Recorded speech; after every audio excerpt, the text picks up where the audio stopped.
Shalom, shalom, pessoal, boa noite. Dando início a mais uma aula, 10ª aula do nosso curso, né? Na verdade, não é um curso, é o nosso estudo bíblico do livro de Atos. Deus tem falado conosco de uma forma sobrenatural, de uma forma tremenda, de uma forma poderosa. Temos a certeza que Deus vai continuar falando conosco. Você que vai assistir essa aula gravada, né? Que você possa desfrutar de que você que está sendo liberado aqui nesses dias, tá? Para você que ainda não assistiu às outras aulas, né, está disponível lá no nosso canal do YouTube, pode entrar lá e assistir às aulas. Vamos estar orando para estarmos, então, dando início aí à nossa 10ª aula, amém? Senhor, em nome de Jesus, nós louvamos o teu nome, te engrandecemos, porque somente tu és digno de todo louvor, honra e glória. Clamamos a ti nesse exato momento, que o Senhor esteja no controle de todas as coisas, e que nós possamos crescer e nos edificar com aquilo que será liberado nessa noite. Que a bênção do Senhor seja sobre nós de uma forma especial, de uma forma sobrenatural. Assim nós clamamos a Ti nesta hora, em o nome de Jesus. Amém? Cadu, é com você. Amém. Shalom, shalom. Tudo bem, pessoal? Espero que sim. Que alegria nós estarmos juntos aqui.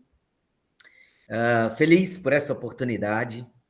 A ideia é realmente aqui nós construirmos algo juntos.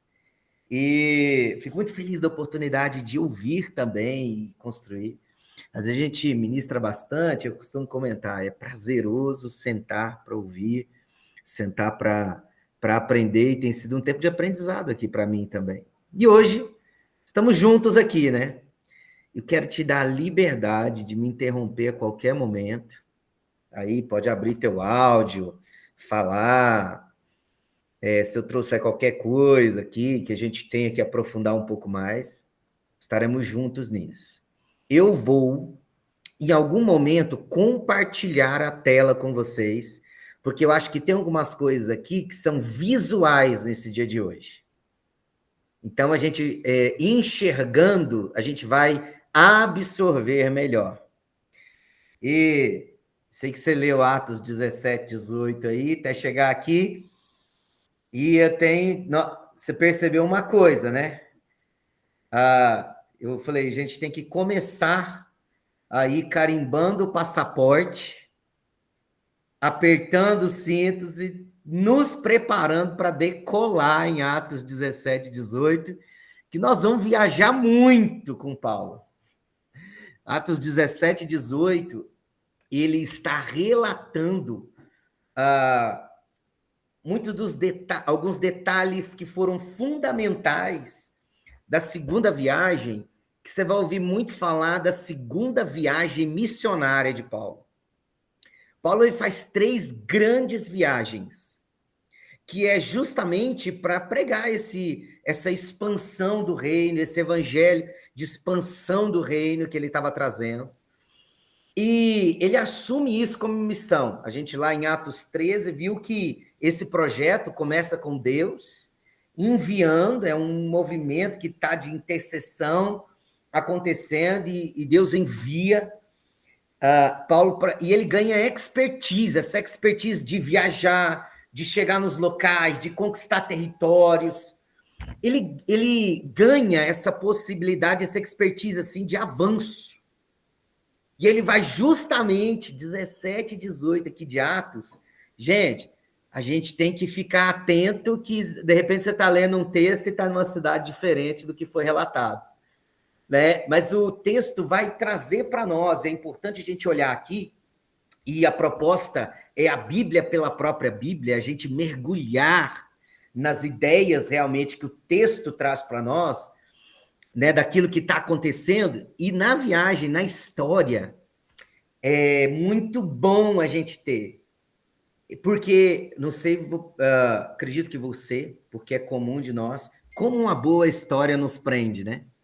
Como uma boa história nos faz prestar atenção. E o que nós estamos vivendo aqui é uma boa história de um movimento da igreja, através da vida de Paulo, de Silas, de Timóteo, justamente nessa expansão que está acontecendo, da pregação do evangelho através da vida dele.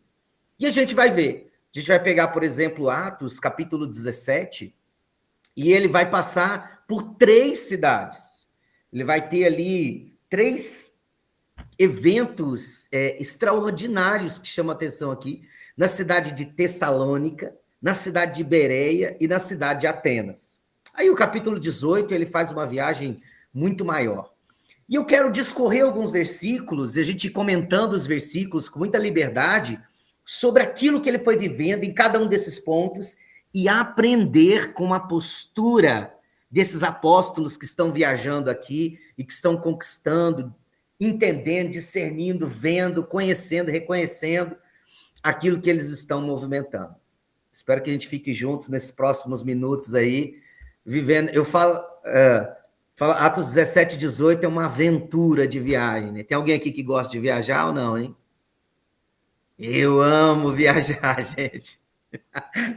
Então, hoje é um dia incrível para nós, que nós vamos viajar com o Paulo aqui e com os discípulos. E a viagem começa justamente em Tessalônica, né? Paulo não é que ele começa, mas ele está vivendo essa jornada aqui agora em Tessalônica, no capítulo 17, no versículo 1, e ele está justamente levando. E a gente vai entender uma estratégia que Paulo conheceu aqui, que era interessante. Porque Paulo ainda está fazendo um movimento muito forte com os judeus, o apóstolo dos gentios, e a gente vai chegar no momento que ele toma uma decisão aqui radical sobre isso. Ele começa um movimento, e a pregação de onde ele chega é muito nas sinagogas. Você vai ver não somente um versículo, mas vários versículos, que ele chega na cidade, vai para a sinagoga. Chega na cidade, vai para a sinagoga. Porque ele aproveitava essa movimentação para trazer os fundamentos do evangelho aqui do rei. A gente já vai ver no versículo 2 do capítulo 17, ele indo à sinagoga, e ele passa ali 3 semanas discutindo com eles nos sábados, nas sinagogas, trazendo as escrituras. E eu sei que a gente já falou, mas quais eram as escrituras que eles trabalhavam, que eles discutiam, que eles ensinavam, que eles esmiuçavam? A lei e os profetas. Era isso que era, mas o fundamento da pregação está justamente no versículo 3 do capítulo 17, que ele diz assim, explicando e provando que o Cristo deveria sofrer e ressuscitar dentre os mortos. E dizia, este Jesus que eu lhes proclamo, ou seja, que eu estou pregando para vocês, é ele que é o Cristo.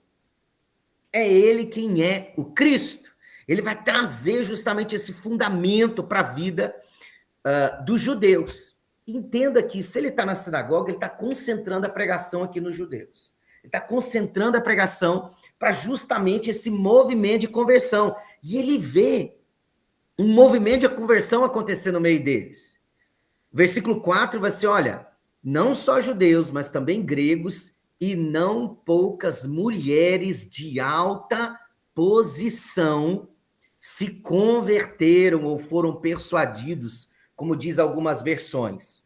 E você vai ver que esse movimento, no versículo 12, quando ele já está na cidade de Bereia, acontece também. Creram muito dentre os judeus, bem como dentre os gregos, e um bom número de mulheres de elevada posição, e não poucos homens.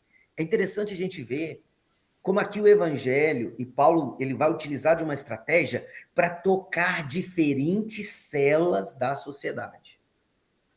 Ele está tocando diferentes células da sociedade. Ele está tocando em diferentes culturas que estavam ali reunidas. Porque o evangelho alcança judeus, alcança gregos, alcança mulheres de alta posição. Olha que interessante. O evangelho alcançando diferentes células da sociedade. Eu costumo dizer que é por isso que Deus nos dá a graça de sermos alcançados também em diferentes células da sociedade. Eu tenho certeza que eu tenho várias famílias aqui representadas, vários universos diferentes, várias profissões, vários chamados, propósitos, lugares aqui representados. Dependendo de a quem alcançar nos canais em que vai estar gravado e postado. Veja que interessante, diferentes células da sociedade sendo alcançadas pelo evangelho e por aquilo que ele está levando, a pregação desse evangelho do reino. E a gente vai ver essa jornada aqui, e eu entendo a Bíblia, gente, trazer justamente o destaque para isso. Porque a gente vai ter depois, não somente mulheres, mas alguns homens até de elevada posição também, que desempenharam papéis fundamentais e de liderança na igreja, viu? Aqui a gente entende esse destaque porque você vai ver justamente o quanto era importante cada um desses agentes no movimento de posição e de liderança da igreja.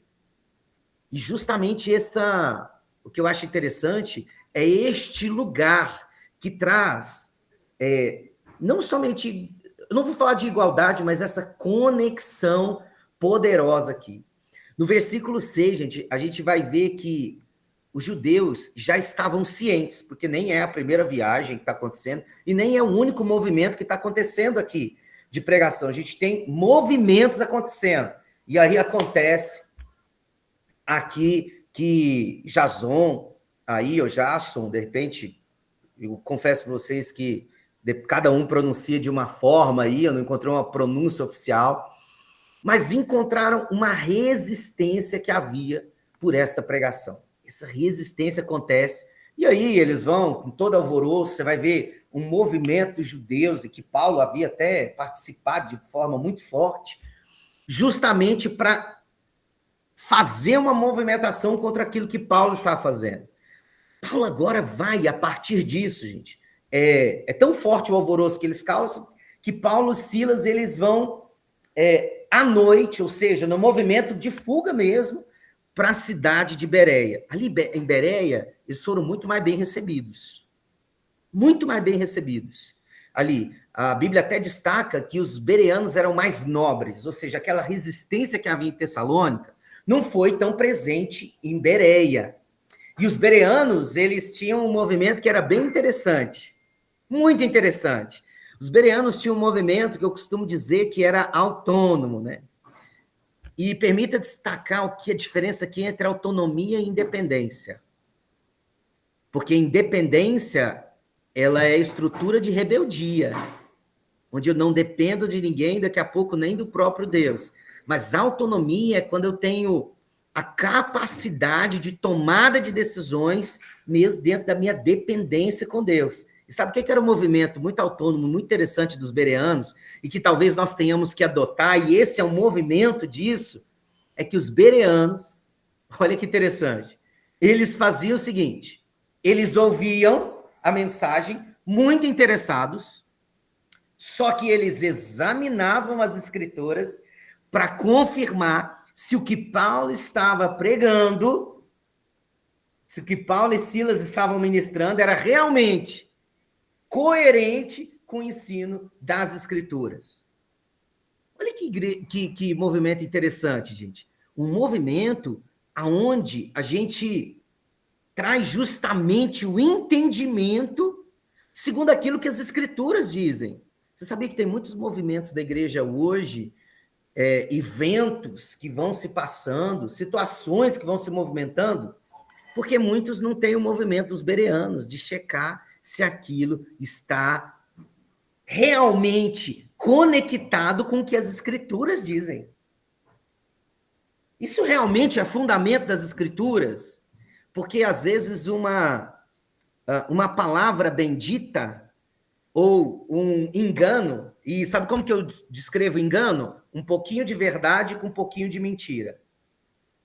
É essa salada destruidora que é o engano. Um pouquinho de verdade com um pouquinho de mentira.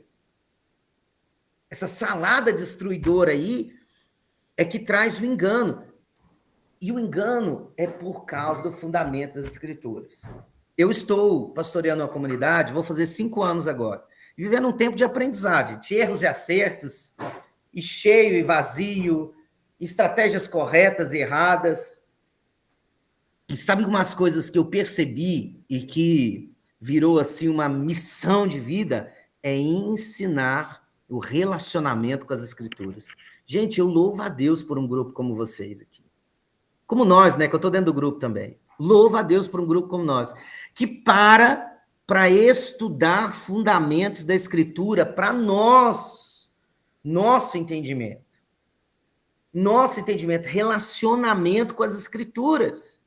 Porque muitas vezes eu estive ministrando, estive sentado nas mesas e eu ouvi assim, sabe o que diz o texto bíblico? Sabe me contar essa história da Bíblia? Lembra da história de Lázaro?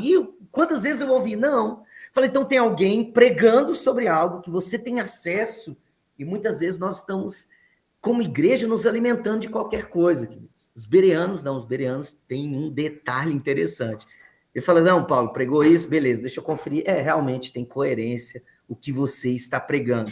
Vê se isso não é alguém que lida e trata com autonomia. Mas sabe o que é interessante? A gente começa com Paulo em Tessalônica, com uma resistência terrível. Depois agora encontra ele em Ibereia, com um lugar muito mais, que abraça muito mais o evangelho, concentrado na pregação para os judeus, hein? Porque ele está indo justamente se movimentando nas sinagogas. E sabe o que eu vejo agora Paulo fazendo com muita maestria? E que nós devemos fazer também?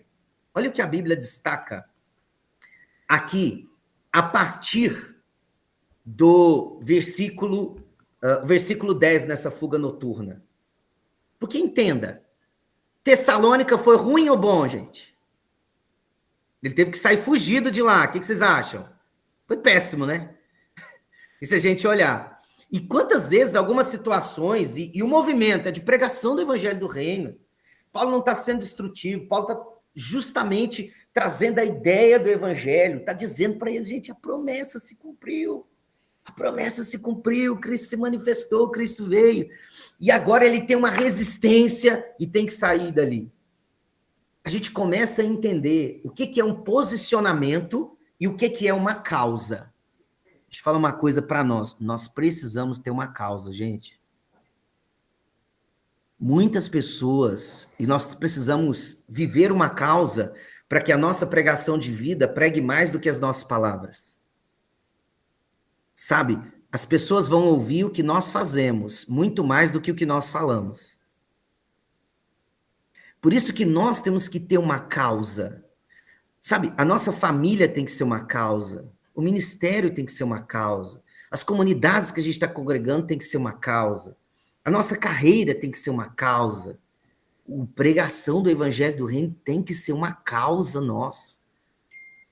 Nós não podemos viver sem uma causa. Porque eu vejo um homem com uma causa, vivendo uma frustração, gente. E você vai ver essa frustração repetir e ele se mantendo posicionado, vivendo a mesma causa de antes.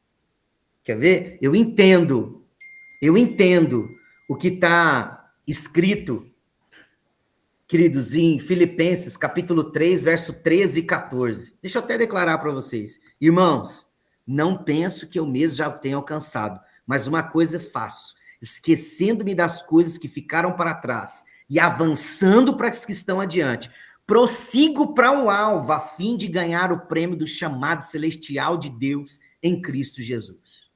Só alguém com uma causa é alguém imparável.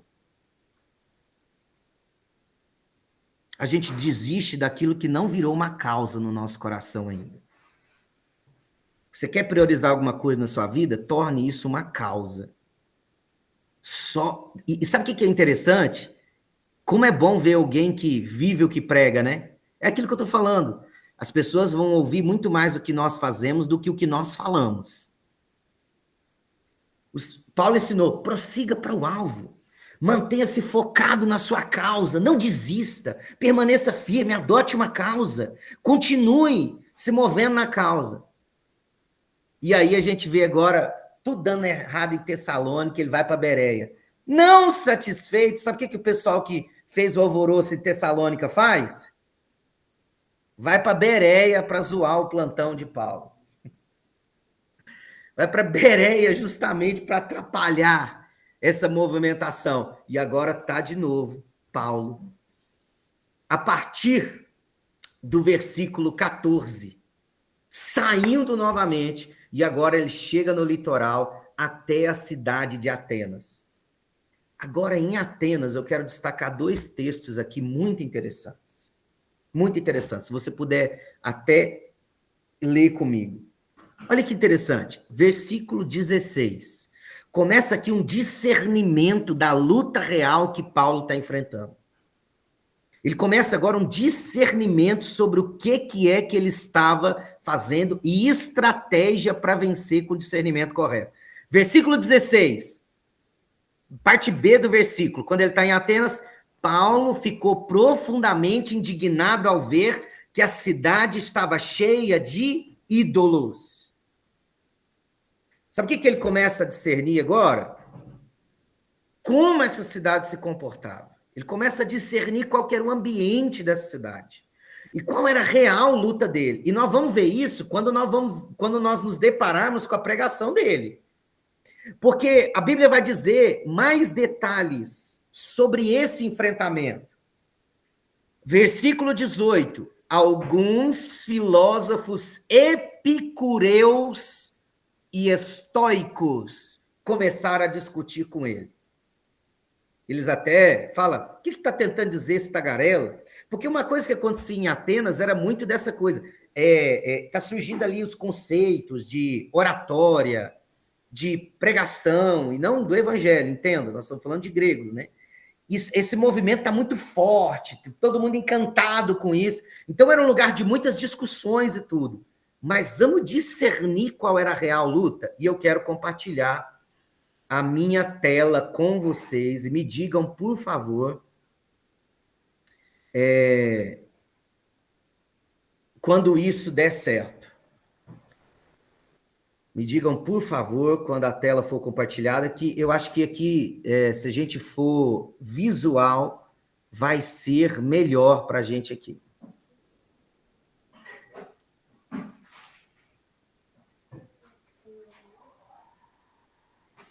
Estão vendo a minha tela? Alguém pode abrir o áudio e me dizer se sim ou não? Eu parei de ver vocês aí. Sim, está aparecendo. Ótimo. Gente, olha aqui, vamos discernir qual a luta de Paulo. Paulo chega em Atenas e ele vai fazer justamente um entendimento de qual é a luta. Qual é o conceito? O que ele está lidando? Qual é o fundamento que governa cada uma das decisões daquela cidade? E a Bíblia vai destacar um lugar de muita idolatria e que tinha uma pregação muito efetiva de filósofos epicureus e estoicos. Gente, nós estamos falando de conceitos aqui que já tem 300 anos que estão sendo pregados entre eles, tá? Estão sendo pregados. E olha o que acontece. São cosmovisões. E aí eu tinha até separado aqui para a gente entender dois conceitos muito importantes, que é a cosmovisão e que eu acho importante, você vai ver na tela.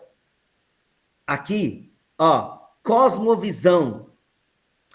Do grego cosmos, é o conjunto de crenças fundamentais. Paulo está no berço da filosofia.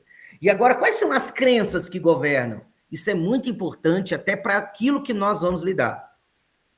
Sabe o que eu digo? Nós temos uma missão nessa geração. Nós temos que remir o tanto que as pessoas tiveram que, sem estratégia, quiseram encrentar os outros. Sabe o que é encrentar? É bater de frente sem levar o fundamento correto. Simplesmente dizer ao Léo que jeito que você tem que ser, porque é de acordo com aquilo que eu creio. Talvez as redes sociais potencializaram. Mas olha o que ele está lidando aqui, gente. Separei alguns fundamentos que são importantes. Como que esse povo pensava e que tipo de mensagem agora que Paulo tem que levar? Porque isso tem muito a ver com nossa missão com a igreja, como igreja.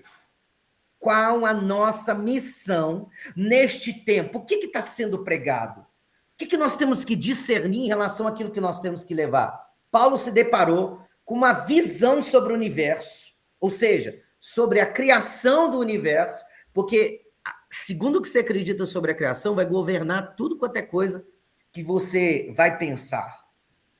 Tudo quanto é crença que vai se fundamentar. E aí os epicureus diziam que o seguinte, essa cosmologia que é diferente da cosmovisão, que é como você pensa sobre a criação do universo, dos epicureus, era totalmente materialista, ou seja, é como se a pregação aqui de Paulo não importasse, porque tudo é feito de átomos e vazio. Não há um movimento espiritual. Enquanto os estoicos diziam que não é um Deus, o universo é Deus. Parece simples, mas eu vou dizer algumas coisas que estão na nossa visão de sociedade hoje. Enquanto que a Bíblia diz o quê? Deus criou o universo do nada, com ordem e propósito. Gênesis 1:1, no princípio criou Deus os céus e a terra. Tá ruim de ver essa tabela? Vocês estão conseguindo me acompanhar? Como tá? Fala comigo. Não, dá para ver, dá para dar um zoom até pelo celular. Ah, que bênção. E a visão sobre Deus? Os epicureus estavam pregando nas praças, ó, Deus existe, mas não tá nem aí com o que está acontecendo na nossa vida. Não existe relacionamento com Deus. E os estoicos diziam assim, ó, não, o universo é Deus. Enquanto que nós aprendemos que a cosmovisão bíblica diz, antes que os montes nascessem, que tu formaste a terra e o mundo, mesmo de eternidade a eternidade, tu és Deus. E o próprio João 3,16, o movimento de Deus em prol do homem. E aí a gente vai ver isso sobre a origem do mundo. Surgiu por acaso. É quando a ciência vira o próprio Deus, e a gente sabe que não é isso, porque a própria Bíblia é muito científica. E os estoicos acreditavam que o mundo é eterno, com ciclos de criação e destruição. Vê se não tem um pensamento estoico ainda naquilo que foi trazido como teoria da criação, que algo vem, destrói. Enquanto a cosmovisão bíblica, gente, Gênesis 1 e 2, viu Deus que era bom, sabia o que estava criando, tinha propósito no que estava criando. Quando a gente olha para a finalidade da vida, o que é? Como é que você vive a vida? Os epicureus, lembra que era quem eram os filósofos que havia toda a discussão e a pregação. Era o que eles acreditavam. Buscar o prazer moderado, evitar a dor e perturbação. E os estoicos? Só a razão importa. Só a razão. Você busca a virtude pela razão. E a cosmovisão bíblica? Glorificar a Deus e desfrutar dele para sempre. A todos que são chamados pelo meu nome. E os que criei para a minha glória, eu os formei e também o fiz. Olha como a cosmovisão, ela combate justamente essa finalidade de vida. E sobre a morte? Olha que importante. Visão sobre a morte. Os epicureus diziam, a morte é o fim, não tem mais nada, gente. Os estoicos falavam de aceitação do destino, onde você não é um agente que tem poder de decisão. O estoicismo não parece algo que vai te dizer, não, você nasceu assim, fique assim. Viu alguém já falando isso para você em algum discurso da internet ou em alguma conversa? Olha como o fundamento está destruindo a cosmovisão bíblica. Aí a Bíblia diz, a vida após a morte. Hebreus 9:27. E como aos homens está ordenado morrerem uma vez, vindo depois disso o juízo. E a postura emocional ideal? É a tranquilidade da alma para os epicureus, né? É a meditação pela visão do ser. E os estoicos? É indiferença. Não, é assim mesmo. É assim mesmo. E a cosmovisão bíblica? Paz e confiança em Deus. As nossas emissões são redimidas pelo Espírito. Olha o que diz o texto. A paz de Deus, que excede todo entendimento, guardará os vossos corações e os vossos pensamentos em Cristo Jesus. Viu como a cosmovisão bíblica ela vai destruindo esses fundamentos? E aqui a gente tem várias outras situações, gente, em que a gente pode justamente trazer, né, que é a base da ética, que evitar as perturbações para os epicureus. Aqui os estoicos, sobre tudo aquilo que é natural. E a cosmovisão bíblica é sobre relacionamento uns com os outros. E um relacionamento com Deus. Mas aí você pode pensar, beleza, mas o que isso interfere na nossa vida? Gente, deixa eu trazer aqui uma coisa importante. Olha exemplos, e vocês vão me dizer se vocês já ouviram isso ou não. Pensamentos que estão enraizados nesses fundamentos epicureus e estoicos. A vida é curta, aproveita cada momento. Alguém já ouviu essa frase? Seja feliz. Esquece o resto. O que importa é viver sem estresse. Olha, tá justamente baseado, baseado naquilo que são os fundamentos epicureus. Olha esse, religião, não preciso disso para viver bem. Os deuses existem, talvez, mas não interferem. Gente, uma pesquisa sobre o bem-estar feita na América do Norte, com cidadãos americanos e canadenses, que abandonaram em muito o evangelho e as suas religiões. Dizem que a sensação de bem-estar diminuiu significativamente. Eles falam entre 27% e 35%. 1 a cada 3 pessoas perdeu a sensação de bem-estar ou diminuiu muito, não consegue encontrar essa sensação por terem abandonado o relacionamento com Deus. E baseado no quê? No pensamento epicureu. Alguém já ouviu essa frase aqui? Não existe certo e errado, o que importa é se te faz bem. É justamente o fundamento, rejeição de valores absolutos, a ética do conforto pessoal. Cadu, posso fazer uma pergunta? Claro. Tem um pensamento que eu tenho observado de alguns cristãos também, que falam o seguinte: olha, Deus me ama e tá tudo bem, pronto, é isso, acabou. Seria esse pensamento, essa comunicação, né? Deus me ama e tudo pode, Deus me ama e tá tudo bem. É um tipo desse pensamento também? É justamente um fundamento distorcido, que ele pega a cosmovisão bíblica, e veja se não é um pouquinho do certo e um pouquinho do errado. O que é o lado certo da tua frase, Mariana? Que Deus ama. O que é o lado errado?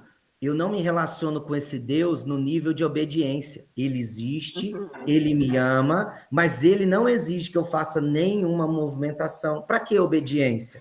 Se ele é um Deus, é como se o Deus fosse o universo conspirando a meu favor. Sim. E aí, por que é tão importante? Nossa, foi muito bom o teu comentário. Por que é tão importante?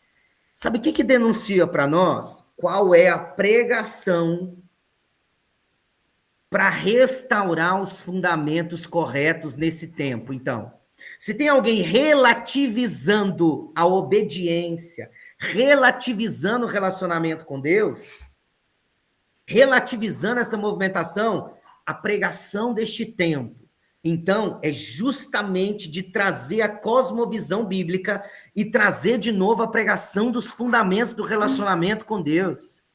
Porque aí a gente se depara, qual o texto bíblico, por exemplo, que corrigiria isso? Eu vou citar um aqui, aquele que me ama, obedece os meus mandamentos. A cosmovisão bíblica não combina com esse negócio de tudo bem e eu vivo qualquer vida e de qualquer jeito. A cosmovisão bíblica, uma das grandes missões... Gente, temos que ser bereano nesse tempo mesmo. Temos que ser bereanos nesse tempo. Por quê? Porque nesse tempo nós temos que ter escritura aonde Deus já colocou ela. Pedro, quando orienta a igreja, ele vai dizer assim na carta dele: permanece na unção que está dentro de vocês aí, que ensina todas as coisas corretamente. Como é que nós nos relacionamos com isso hoje? Mantendo nosso relacionamento com Deus, nossa vida com Deus. Fundamento, cosmovisão bíblica. Deus me ama e eu me relaciono com ele. Cosmovisão bíblica. Cosmovisão bíblica. Porque essa unção que está dentro de nós nos movimenta nunca para ferir os fundamentos. Cadu, Oi, Edson. Só parou de apresentar, você fecha a tela que está apresentando só, está saindo gravado só a tela, você não fica na gravação. Aí depois você voltou a apresentar, você joga de novo. Ah, beleza. Quando eu for falar, interrompe, né? Aí você, não aparece você, só aparece a tela, estava aparecendo a tela anterior. Não, mas agora se você for apresentar aqui, tá tranquilo. Beleza. Agora, por exemplo, vocês estão vendo aí algumas falas estoicas?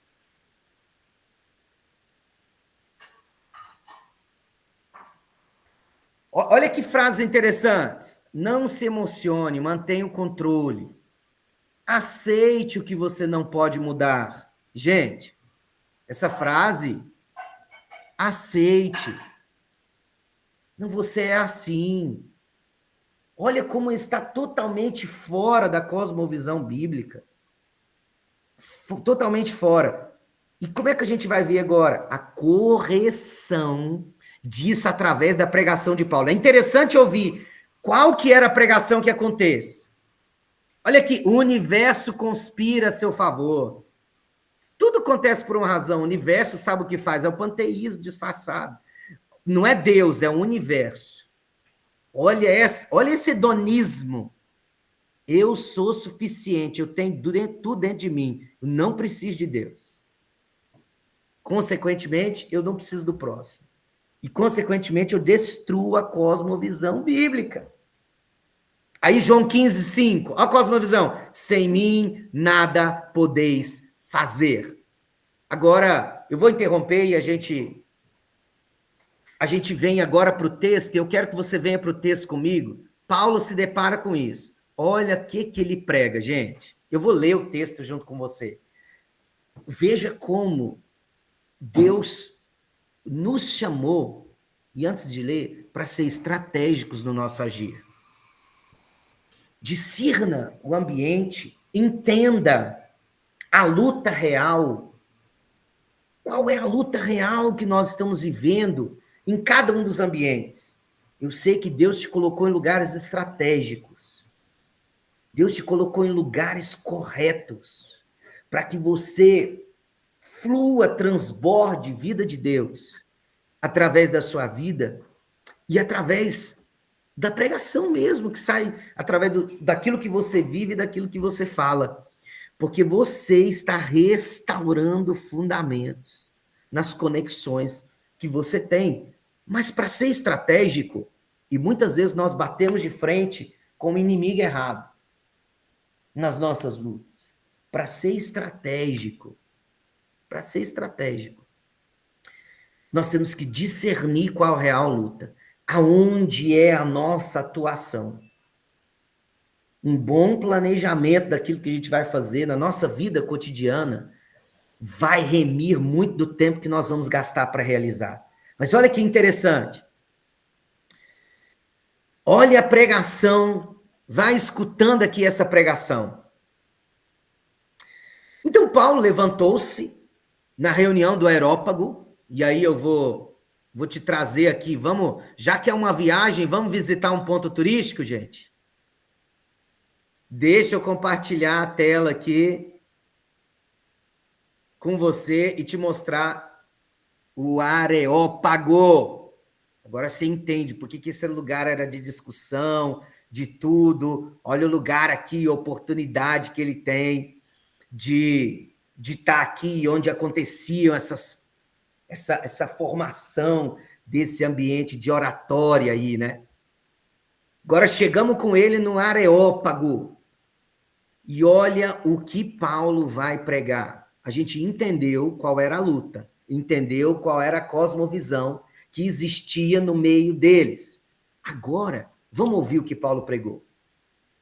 Andando pela cidade, observei cuidadosamente seus objetos de culto e encontrei até um altar com esta inscrição: ao Deus desconhecido. Presta atenção, não era no Areópago que estava.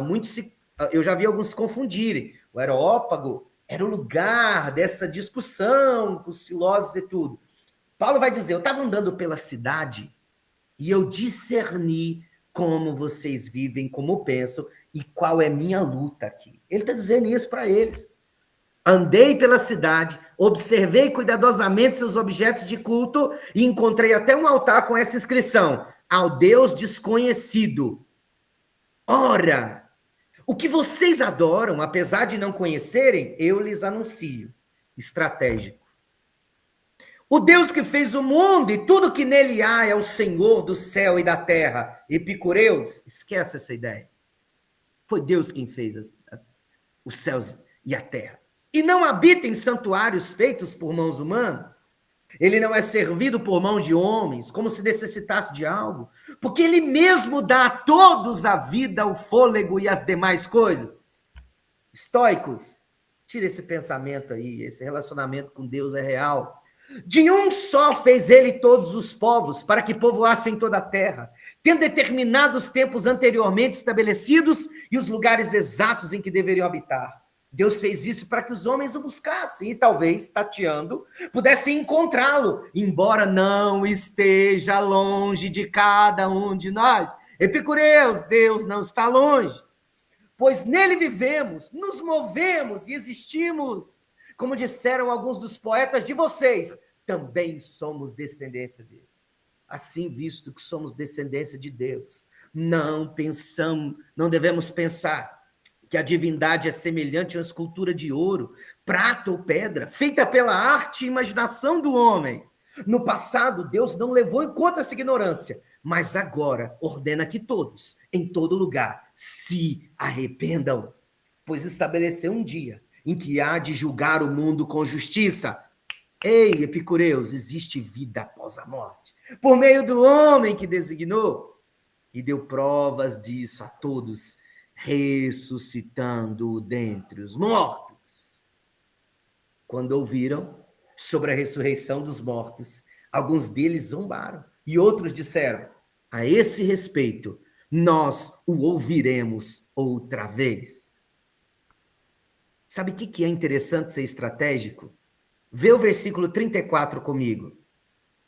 Versículo 34, de Atos 17. Alguns dos homens juntaram-se a ele e creram. Uau! Glória a Deus! Glória a Deus! Entre eles estava Dionísio, membro do Areópago, e também uma mulher chamada Dâmaris, e outros com eles. Glória a Deus! Olha que incrível! Olha que incrível! Discerniu, entendeu a luta, a estratégia, foi assertivo, como um sniper atirando no lugar correto. Já viu sniper aí em filme, em série? Aquele cara que é preparado para um tiro estratégico e poderoso, e de repente ele sai do Areópago, depois de causar até uma certa discussão, mas estratégica, ele foi no fundamento correto, do jeito correto. Qual a luta correta que você está vivendo nesses dias? Talvez uma das melhores para a gente entender é que ela não é contra carne ou sangue, mas ela é estratégica. Ela é estratégica. Deus nos coloca em lugares estratégicos, de um jeito poderoso. Você está no lugar correto que Deus te colocou. Entenda, e nós temos uma ilusão. Gente, quantas vezes eu fui na igreja e eu já fui desse testemunho. Eu estou sofrendo perseguição. Ué, Atos 17, 18, embarcou nessa viagem, querido? Então seja estratégico. Por que essa perseguição está acontecendo? Qual é a real luta? Qual é o real ambiente que você está? E às vezes ambiente de pressão nos deixam em dúvida sobre qual decisão tomar. E é natural que isso aconteça. Natural. Mas nunca pode ser condescendente ou de aceitação. Aceitação é coisa de estoico. É coisa de estoico. E parece bonito, né? Mas não é cosmovisão bíblica. E um detalhe pode destruir. Gente, essa pregação que nós temos aí, que a Mariana contribuiu muito bem com a gente, é fundamento, cosmovisão bíblica destruída, heresia. Heresia. Parece bonito, parece lindo, sabe? Mas é cosmovisão bíblica totalmente abandonada. Totalmente abandonada, porque eu te jogo um pouquinho de verdade, disfarçado do negócio, com um pouco de engano, pronto. Você está comendo fruto proibido. Está comendo fruto proibido. E apenas para trazer clareza do que é essa jornada aí, Lázara, por favor, você levantou a mão, Tem muita gente eu não sei os dados estatísticos, mas, por exemplo, eu tenho um sobrinho, e vejo também no YouTube muitos comentários estoicos. Parece que está na moda, né? Infelizmente. Existe o apóstolo Corarola, ele combate veementemente a mentalidade grega, porque essa mentalidade grega, que era essa pregada e construída nesse momento, e que tem profundidades muito maiores, como essa separação destruidora de matéria, né? O que acontece? Ela sempre foi, gente, a gente pensa como foi pregado desde a época de antes de Cristo pelos gregos. É isso que governa o pensamento, sociedade, mas existe uma cosmovisão bíblica para ser vivida. Então, qual que é a estratégia? A verdade. A verdade. E muitas vezes a estratégia de como dizer. A estratégia de como dizer essa verdade. Paulo estava no lugar correto. Vocês viram que era uma plateia, a estrutura de uma plateia mesmo? Ali ele estava com os filósofos lá, vamos ouvir esse tagarela aí, porque ele estava conversando, discutindo, vamos ouvir esse tagarela aí. É isso que eles vão reagir assim em Atenas. E aí ele começa a falar no lugar estratégico da forma correta. Fundamento. Fundamento. Viu um pensamento estoico? A verdade é a cosmovisão bíblica. Nós acabamos de ter um exemplo aqui. Né, não, Deus me ama e eu posso viver porque Ele já fez, posso viver como quiser. Epicureu, né? O prazer pelo prazer, a qualquer custo. Né? E aí, qual que é a cosmovisão bíblica? A verdade. Então, a nossa estratégia deve ser sobre pregar a verdade. E no meio ali, Dionísios e Dâmaris serão encontrados, com essa flecha lançada de forma estratégica. Vou compartilhar mais uma vez a tela para encerrar aqui já, por causa de encerrar, mas eu quero te dar uma visão de como foi um movimento poderoso. Poderoso. Olha essa viagem, gente. A gente acabou de ver que o 17 começa em Anfípolis, e aí depois ele vem para Bereia, e ele está aqui na região de Tessalônica, essa resistência. Depois ele vem para Bereia, onde ele encontra uma pregação, mais fluidez na pregação. E depois ele tem que sair correndo, porque o pessoal da região de Tessalônica vem contra ele. Aí ele vai novamente numa espécie de fuga para Atenas. Aqui em Atenas é essa pregação que eu acabei de ler como texto. E aí o que acontece? Agora ele faz uma movimentação para Corinto. E eu quero destacar algumas coisas do capítulo 18 rapidamente. Deixa eu até interromper o compartilhamento. Eu espero que tenha te dado uma visão sobre o que essa viagem real que vai acontecer. Você viu como ele vai viajando e percorrendo a região e pregando o evangelho, e até ele chegar em Corinto. Em Corinto, ele constrói uma conexão, gente, que vai ser emblemática em diversos lugares da Bíblia. Ele encontra com Áquila, que era da mesma profissão de Paulo, né, um tendeiro, vou trazer para aportuguesar, um tendeiro. E assim, entenda o que era alguém que fabricava tenda, gente. Não era nada glamuroso, tá? Não era uma profissão glamurosa. Era uma posição humilde, mas muito estratégica. Ela, na verdade, era respeitada e muito conectada com o estilo de vida de todos ali, porque a tenda era para morada, a tenda era para quem era nômade, a tenda era lugar comercial, então era muito utilizada. Então, Paulo tinha ali uma boa fluência e uma capacidade muito interessante, e ele estava justamente fazendo um movimento diferente do que acontecia, que era um movimento bem exploratório, e ele vai dizer em vários momentos, nunca fui pesado para vocês, o meu negócio é fabricar. Então você vai ver Paulo fluindo, e ele constrói uma conexão com Áquila e com Priscila. Gente, é tão interessante que você vai ver depois, Romanos capítulo 16, verso 3 e 4. Saudai a Priscila e a Áquila, meus cooperadores em Cristo Jesus, os quais pela minha vida expuseram a sua cabeça, o que não só eu lhes agradeço, mas também todas as igrejas dos gentios. Saudai também a igreja que está em sua casa. Aí você vai ver a primeira carta aos Coríntios, capítulo 16, versos 19 e 20. As igrejas da província da Ásia enviam saudações. Áquila e Priscila o saúdam afetuosamente no Senhor. E também a igreja que se reúne na casa deles. Aí você vai ver depois 2 Timóteo. Saudações a Priscila e Áquila e a casa de Onesífero. Olha que interessante. Priscila e Áquila virou uma conexão tão estratégica que você vai ver no final do capítulo 18. Eles, na verdade, adotaram a mesma causa que Paulo tinha.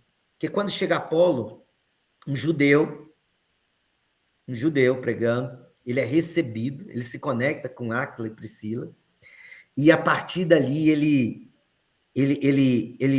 ouve a pregação, e apesar de já ser muito letrado e um pregador das escrituras e tudo, mas um alinhamento daquilo que ele pregava e depois um envio dele.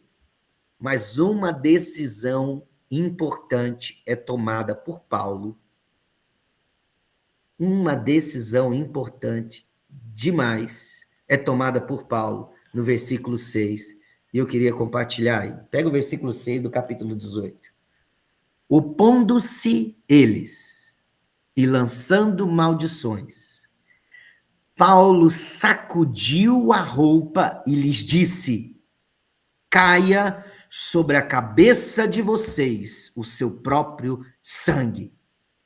Estou livre da minha responsabilidade. De agora em diante, irei para os gentios. Depois ele vai para a casa de Dionísio, que era um grego ali de Corinto, a gente vai ver no texto bíblico. Era um grego ali, e ele fica ali por 1 ano e meio na cidade de Corinto, pregando. Mas olha que interessante. E essa pressão que veio sobre Paulo para ele tomar essa decisão faz depois ele se reconhecer como um apóstolo dos gentios. Gente, na nossa vida do evangelho, decisões fundamentais precisarão ser tomadas. Decisões importantes. Ele discerniu a batalha, entendeu. Ele tinha uma causa. Ele compreendia essa movimentação da pregação e desse alinhamento dos gentios com essa cultura judaica que nós aprendemos muito na última aula. Mas agora Paulo ele toma uma decisão difícil. Porque Paulo é judeu, gente. Estou falando de família, do povo dele. Ele falou assim, olha, para aquilo que a causa me leva, depois dessa pressão e desse desdém, desse desprezo, ele resolve realmente tomar uma decisão muito difícil de pregar. Tanto é que você não vai ver agora ele nas sinagogas. Apesar de algumas movimentações acontecerem, você vai ver ele concentrado na casa de Dionísio e expandindo o evangelho do reino e a cultura judaico-cristã, dessa do Cristo que havia vindo, mas nos fundamentos judaicos, sendo expandida através da vida de Paulo.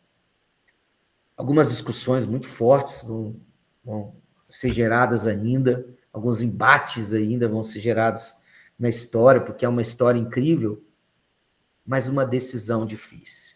Decisões difíceis a gente vai ter que tomar. E nada melhor do que um posicionamento, uma cosmovisão bíblica correta e uma causa para nos ajudar a tomar decisões. Entenda, cosmovisão bíblica correta e uma causa vão nos levar para decisões poderosas e corretas. E aí você vai ouvir como ele ouviu do Senhor. Atos 18, 9 e 10. Certa noite, o Senhor falou a Paulo em visão: não tenha medo, continue falando e não fique calado, pois eu estou com você e ninguém vai lhe fazer mal ou feri-lo, porque tenho muita gente nesta cidade. Quer receber uma aprovação incrível do Senhor? Então tome decisões difíceis que nos sejam exigidas. Você já imaginou para um judeu dizer assim, não, meu negócio agora é só pregar para os gentios. Não, meu negócio agora é expandir a cultura do reino, aquilo que Deus estabeleceu desde a criação. E o que esperava ele, gente, eram fundamentos totalmente distorcidos da sociedade. Gente que nem conhecia pregação. Nós teremos que tomar decisões difíceis. Não fuja das decisões difíceis desses dias. Tenha uma causa, uma cosmovisão bíblica correta. E fique tranquilo que será um instrumento poderoso do Senhor. Você será um instrumento poderoso do Senhor para expandir a verdade do reino de Deus. Amém? Queridos, 9h. Não pode soltar a língua, não, que já não para de falar, né? Essa viagem aqui é incrível, não é não? Faltou um restaurante para a gente fazer um lanchinho. Toda boa viagem tem um bom restaurante, não tem?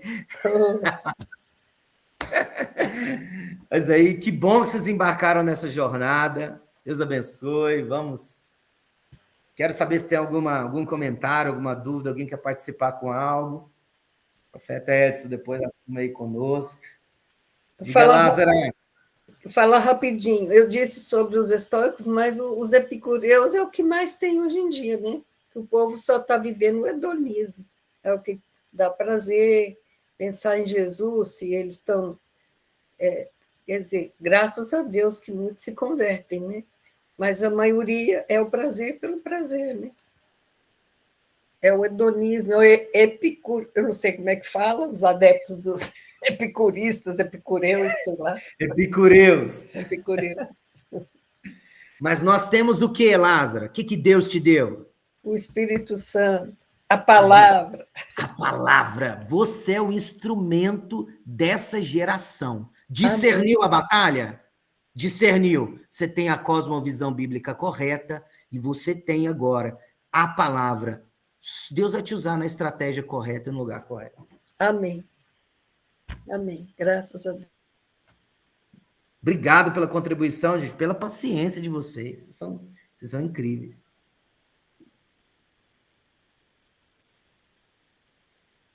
Profeta Edson, já que ninguém mais levantou a mão aí, tirou dúvida. Amém, pessoal? Mas alguma dúvida, alguma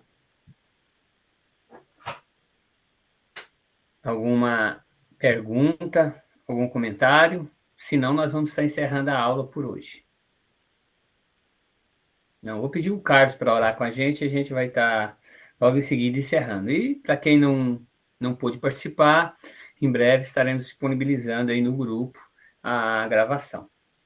Ok, Carlos? Pai querido, nós estamos aqui, armas estratégicas levantadas nessa geração. Nós admitimos juntos aqui, eu sei que eu estou diante, nós somos, Senhor, estamos buscando aqui a cosmovisão bíblica correta, o fundamento correto, para sermos usados dessa estratégia da forma correta. E eu sei que cada um dos teus filhos aqui está conectado em lugares que o Senhor pode usar e vai usar de forma estratégica da vida deles. E eu quero te pedir que haja um tempo de discernimento sobre as nossas vidas. Haja um tempo de discernimento, em que cada palavra que nós ouvirmos, cada situação que nós identificarmos, nós não entremos num lugar, papai, de desespero, desequilíbrio, mas um lugar de discernimento. Senhor, que venha um tempo de discernimento da real batalha, seja em Bereia, em Atenas, em Tessalônica, em Corinto. Senhor, que nós discernimos nesse tempo quais as conexões que o Senhor está dando para este tempo, quais serão Áquilas e Priscilas que nos acolherão e impulsionarão a nossa vida, ou para quais pessoas nós seremos Áquilas e Priscilas que hospedam, que guardam, que ajudam no envio e se tornam conexões para que a causa cresça. Dá clareza para aquilo que o Senhor nos chamou, dá clareza para cada passo, dá clareza do ambiente, Senhor, da luta, e usa teus filhos, usa tuas filhas de forma estratégica poderosa e intensa neste tempo, em nome de Jesus. Amém.